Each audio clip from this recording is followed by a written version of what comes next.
नमस्कार। आज हम अध्ययन करने वाले हैं यूपी बोर्ड क्लास 12th की सेकंड बुक विस्टास के third chapter journey to the end of the earth के सेकंड पार्ट का। यदि आपने फर्स्ट पार्ट अभी तक नहीं देखा है तो डिस्क्रिप्शन बॉक्स में लिंक है, कृपया लिंक पर क्लिक करके फर्स्ट पार्ट देख सकते हैं। चलो शुरू करते हैं फिर। ह्यूमन इम्पैक्ट, मानवीय प्रभाव। Human civilisations have been around for a paltry 12,000 years. Human civilisations, मानव सभ्यताएं, और have been around for a paltry 12,000 years, मात्र 12,000 वर्षों से है। paltry मात्र, तुच्छ। बियरली, मुश्किल से। अ फ्यू सेकंड्स, कुछ second. On the geological clock, geological clock पर या भूगर्भीय घड़ी पर। जियोलॉजिकल क्लॉक मीन्स भूगर्भीय घड़ी, जो भूगर्भीय घड़ी पर मात्र कुछ सेकंड्स के बराबर है। In that short amount of time, इस छोटे से समय में, we have manage to create a quite a ruckus, हमने उथल पुथल मचा रखी है। Etching our dominance over nature, प्रकृति पर अपना डोमिनेंस स्थापित करके, डोमिनेंस प्रभुत्व। With our villages, town, cities, mega cities, अपने गांवों, कस्बों, नगरों और महानगरों के रूप में। मतलब हमने इस छोटे से समय में गांव, कस्बे, नगर और महानगर बसा लिए हैं। तो हमने इस छोटे से समय में हलचल मचा रखी है, प्रकृति पर अपना प्रभुत्व स्थापित करके। The rapid increase of human populations has left us battling with other species for limited resources, and unmitigated burning of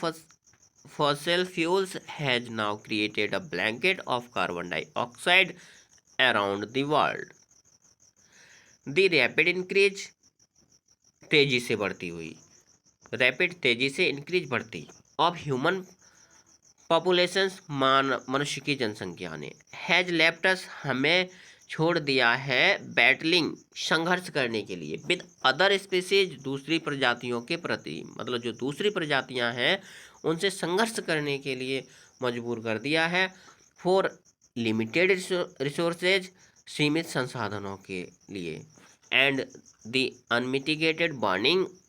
और निरंतर जलता हुआ, ऑफ फॉसिल फ्यूल्स, जीवाश्म ईंधन ने, हैज नाउ क्रिएटेड, अब क्रिएट कर दी है, ए ब्लैंकेट, एक चादर, of carbon dioxide, carbon dioxide की, अराउंड द वर्ल्ड, संसार के चारों तरफ। निरंतर चलते हुए फॉसिल फ्यूल्स ने संसार के चारों तरफ कार्बन डाइऑक्साइड की एक परत जमा दी है। Which is slowly but surely, which जो इज स्लोली, धीरे धीरे, बट श्योरली, किंतु निश्चय ही, इंक्रीजिंग, बढ़ा रही है, the average global temperature, average, औसतन, ग्लोबल टेम्परेचर, वैश्विक तापमान को, जो धीरे धीरे ही सही किंतु निश्चय रूप से दुनिया के तापमान को बढ़ा रही है। Climate change is one of the most hotly contested environmental debates of our time. जो क्लाइमेट चेंज है, मौसम परिवर्तन है, है one of the most hotly contested environmental debate, एक बहुत ही ज्वलंत पर्यावरणीय बहस का विषय, ऑफ अवर टाइम, हमारे समय का। Will the west Antarctic ice sheet melt entirely, क्या पश्चिमी अंटार्कटिक की बर्फ की चादर पूर्ण रूप से पिघल जाएगी? एंटायरली, पूर्ण रूप से, मेल्ट, पिघलना। Will the Gulf Stream ocean current be disrupted, क्या जो गल्फ स्ट्रीम ओशन करंट है वो बाधित हो जाएगी? Will it be the end of the world, क्या ये संसार का अंत होगा? एज वी नो इट, जैसा कि हम जानते हैं। मे बी, हो सकता है, और मे बी नॉट, और नहीं भी हो सकता है। आइदर वे, दोनों ही तरीके से। Antarctica is a crucial element in this debate, जो अंटार्कटिका है वो क्या है? एक क्रूशियल एलिमेंट है, एक महत्वपूर्ण एलिमेंट है इस डिबेट में, इस बहस में। Not just because it's the only place, not just न केवल इसलिए, बिकॉज क्योंकि इट्स द ओनली प्लेस, यही एकमात्र स्थान है, इन द वर्ल्ड संसार में, न केवल इसलिए कि यही संसार में एकमात्र स्थान है, विच हैज नेवर सस्टेन्ड, जिसने कभी सस्टेन नहीं किया है, अर्थात पोषित नहीं किया है, ए ह्यूमन पॉपुलेशन, एक मानव सभ्यता को, क्योंकि संसार में केवल यही एकमात्र स्थान है जिसने कभी किसी मानव जनसंख्या को पोषित नहीं किया है, and therefore remains relatively pristine in this respect, और इसीलिए ये रिलेटिवली अपने गौरव को या गरिमा को बनाए हुए है। बट मोर इम्पोर्टेंटली, किंतु अधिक महत्वपूर्ण रूप से, बिकॉज क्योंकि it holds in its ice course, ये अपनी आइस कोर्स के अंदर समेटे हुए है 500,000 years old carbon records, 500,000 year old, 5 lakh वर्ष पुराना कार्बन रिकॉर्ड्स, कार्बन की record, trapped in its ice layers, जो इसकी बर्फ की परतों में दफन है या कैद है। If we want to study and examine the Earth's past, present and future, if we want to study, यदि हम अध्ययन करना चाहते हैं, and examine और निरीक्षण करना चाहते हैं, the Earth's past, present and future, पृथ्वी के भूत, वर्तमान और भविष्य का, Antarctica is the place to go, तो अंटार्कटिका ही एक ऐसा स्थान है जहां हमें जाना चाहिए। Students on ice, students on ice, the program I was working with on the Sokolsky aims to do exactly this। students on ice programme है, I was working, मैं कार्य कर रही हूँ, with on the Sokolsky, सोकाल्स्की के साथ, मतलब जो सोकाल्स्की जहाज है उस पर मैं जिस प्रोग्राम पर काम कर रही हूँ वो प्रोग्राम, उस प्रोग्राम का नाम है स्टूडेंट्स ऑन आइस, बर्फ पर विद्यार्थी, और इसका एम है, लक्ष्य है, उद्देश्य है, टू डू एग्जैक्टली, ठीक ऐसा ही करना, टू डू एग्जैक्टली दिस, ठीक ऐसा ही करना, by taking high school students, high school के छात्रों को ले जाकर, to the end of the world, संसार के अंत तक, हाई स्कूल के छात्रों को संसार के अंत तक ले जाकर, और इस कार्यक्रम का उद्देश्य ऐसा ही करना है, एंड प्रोवाइडिंग देम, और उन्हें प्रदान करना, विद इंस्पायरिंग एजुकेशनल अपॉर्चुनिटीज, प्रेरणादायक शैक्षिक अवसर प्रदान करना, विच विल हेल्प देम, जो उनकी मदद करेंगे, फोस्टर अ न्यू अंडरस्टैंडिंग, एक नई समझदारी विकसित करने में, and respect for our planet, and respect for our planet, और ऐसा हमारे प्लेनेट के प्रति उनके मन में रेस्पेक्ट का भाव उत्पन्न करेंगे, सम्मान उत्पन्न करेंगे। It's been in operation for 6 years now, अब इस ऑपरेशन को 6 वर्ष हो चुके हैं, headed by Canadian Geoff Green, जो एक कनाडा के निवासी जियोफ ग्रीन की अध्यक्षता में चलाया जा रहा है, अर्थात इसके हेड हैं कनाडा के Geoff Green, who got tired of carting celebrities and retired rich curiosity seekers who could only give back in a limited way, who got tired, जो थक गए थे, और कार्टिंग सेलिब्रिटीज को ले जाके, एंड रिटायर्ड रिच, और जो रिटायर या धनी लोग थे, या क्यूरियोसिटी सीकर्स, या जो जिज्ञासु लोग थे, उनको ले जाकर वो थक गए थे, क्योंकि वह उनको एक लिमिटेड रूप में ही पे बैक करते थे। With students on ice, students on ice के साथ, ही ऑफर्स द फ्यूचर जनरेशन, वे एक भविष्य की पीढ़ी तैयार कर रहे हैं, और पॉलिसी मेकर्स, नीति निर्माताओं की, अ लाइफ चेंजिंग एक्सपीरियंस, एक जीवन को परिवर्तित कर देने वाला अनुभव, एट एन एज, एक ऐसी आयु में, when they are ready to absorb, जब वे एब्जर्व करने में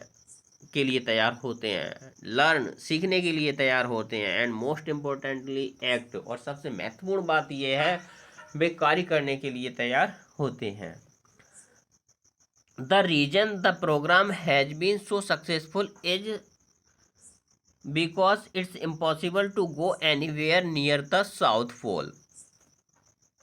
द रीजन, कारण, the programme has been so successful, जो प्रोग्राम है वो इतना सफल रहा है, इज है बिकॉज क्योंकि इट्स इम्पॉसिबल, असंभव है, टू गो एनीवेयर, कहीं भी जा पाना, नियर द साउथ पोल के आसपास, and not be affected by it, और इससे अफेक्ट प्रभावित हुए बिना रहा जाए, मतलब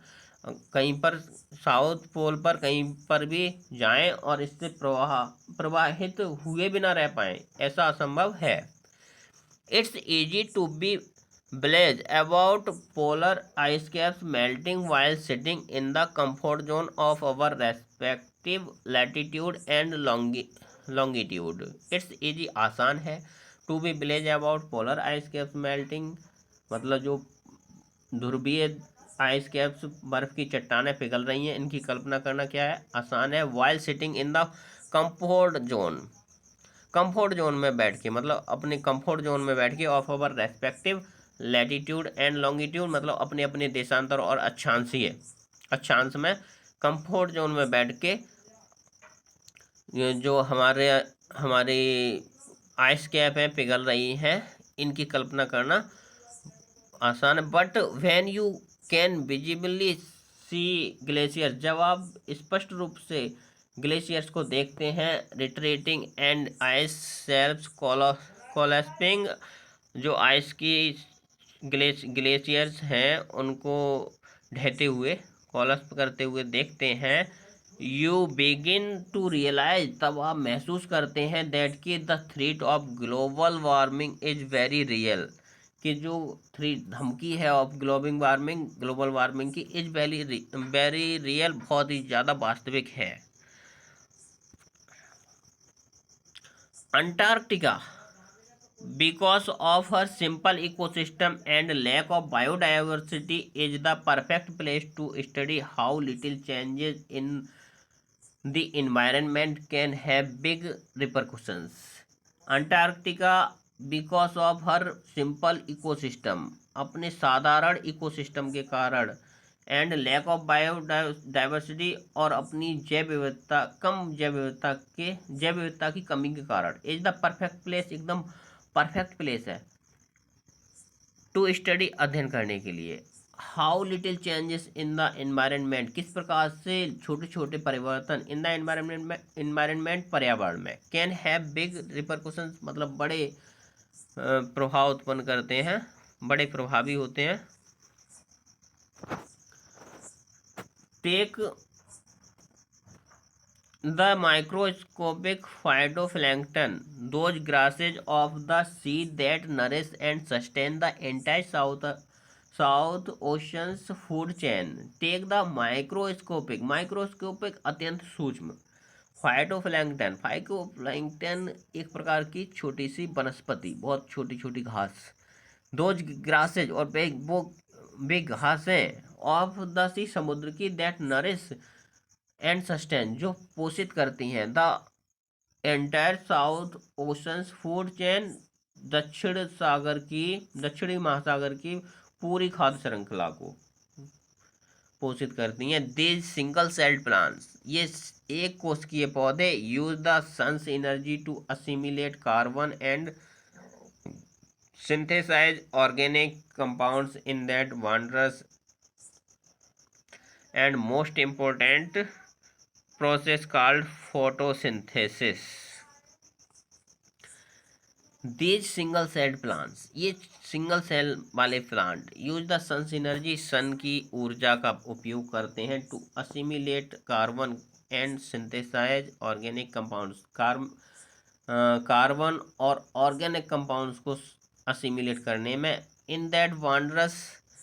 and most important of process called photosynthesis, और सबसे जो महत्वपूर्ण है कि जो फोटोसिंथेसिस की जो प्रक्रिया है वो होती है, घटित होती है, प्रकाश संश्लेषण की जो प्रक्रिया है वो होती है।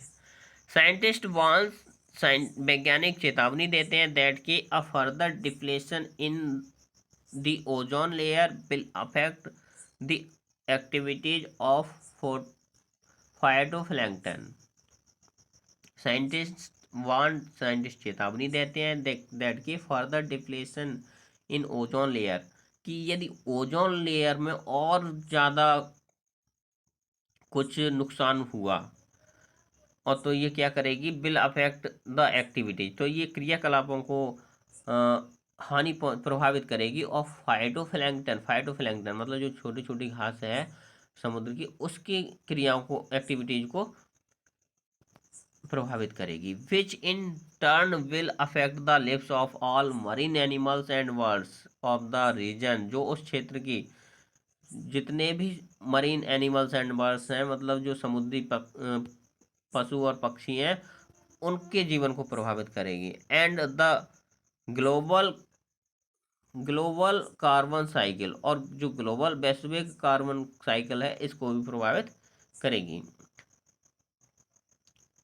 In the parable of the phytoplankton, there is a great metaphor for existence. Take care of the small things and the big things will fall into place. Take care of small things, छोटी छोटी चीज़ों की परवाह कीजिए, and the big things will fall into place, और जो बड़ी बड़ी चीज़ें हैं अपने आप संतुलन में आ जाएंगी। मतलब जो बड़ी बड़ी चीज़ें हैं वो अपने आप ठीक हो जाएंगी। Walk on the ocean, my Antarctic, walk on the ocean, सागर, महासागर पर चलना। My Antarctic experience was full of such epiphanies, but the best occurred just short of the Antarctic circle at 65.55 degree south. My Antarctic experience, मेरा Antarctic अनुभव, was full of such epiphanies, ऐसे epiphanies से, ऐसे दर्शनों से भरा था। But the best occurred, किंतु जो सर्वोत्तम है वो तब घटित हुआ, just short of the Antarctic circle at 65.55 degree south,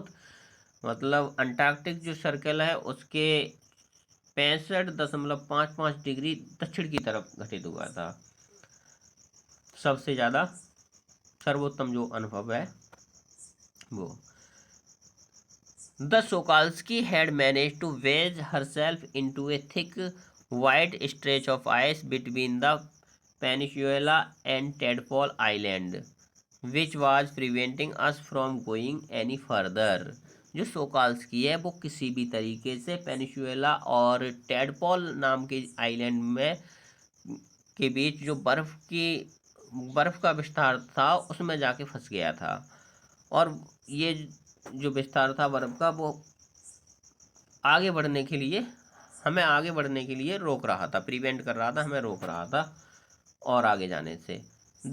the captain decided we were going to turn around, the captain decided, captain ने निर्णय किया, we were going to turn around, हम मुड़ने जा रहे हैं, एंड हेड बैक नॉर्थ, और वापस उत्तर की ओर जाएंगे। बट बिफोर वी डिड, इससे पहले कि हम ऐसा करते, वी वर ऑल इंस्ट्रक्टेड, हम सभी को निर्देश दिया गया, to climb down the gangplank and walk on the ocean, मतलब जो गैंग प्लैंक है उससे नीचे उतर के समुद्र पर चलने का। So there we were all 52 of us knitted out in Gore-Tex and glares, walking on a stark whiteness that seemed to spread out forever. इस प्रकार हम में से पूरे 52 पैसेंजर जो उस जहाज में सवार थे, सभी के सभी उस वाइटनेस पे चलने के लिए मतलब उतर आए, जो हमेशा मतलब फैली रहती थी, हमेशा फैली हुई वाइटनेस पे, सफ़ेदी पर चलने के लिए उतरे। Underneath our feet was a metre thick ice pack, जो अंडरनीथ आवर फीट, हमारे पैरों के नीचे, was a metre thick, 1 metre मोटी, आइस पैक थी, मतलब बर्फ की परत थी, हमारे पैरों के 1 फीट नीचे बर्फ की परत, 1 फीट मतलब हमारे पैरों के नीचे 1 मीटर मोटी बर्फ की परत थी, एंड अंडरनीथ दैट, और उसके नीचे 180 metres of living breathing salt water, 180 metre गहरा जीवित सांस लेता हुआ खारा पानी था, अर्थात समुद्र का पानी था। In the periphery crabeater seals were stretching and sunning themselves on ice floes much like stray dogs will do under the shade of a banyan tree. और जहाँ से इसकी सीमा शुरू होती थी वहाँ पर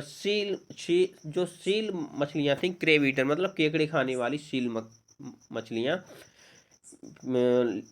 स्ट्रेचिंग मतलब पसरी हुई थी,